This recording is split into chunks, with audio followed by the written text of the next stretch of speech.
If your Ninja Thirsti is stuck, buttons not responding, screen frozen, or mid-cycle and won't recover, here's how to reset it safely and get back to normal. Step 1. Unplug the machine fully. Pull the plug from the wall and leave it unplugged for at least 30 seconds. That clears any frozen commands or startup errors.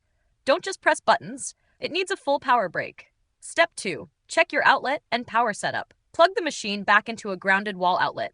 If you're using an extension or surge protector with multiple devices, try switching to one with individual switches. I've linked the one I use below. It lets you fully power off just the Thirsti without crawling under cabinets.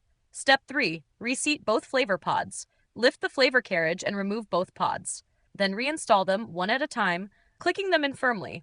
This helps reset the detection system if it froze during a flavor read. Step 4. Lift the mixing chamber if it's stuck down. If the small disc inside the carriage is down, gently lift it into the raised position. That ensures it doesn't block startup when the lid is closed. Step 5. Press any button to test response. Once plugged in, press any button to wake the display. Then run a small water test, 6 or 12 ounces, no flavor, to confirm it's functioning normally. If nothing responds after all that, there could be a deeper hardware or sensor issue. In that case, contact Ninja support using the link in the description.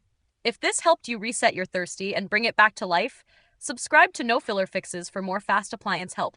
And if you want an easier way to cut power without unplugging it every time, I've linked the surge protector I use below. It's simple, safe, and gets the job done. Thanks for watching, and flip the switch when it freezes.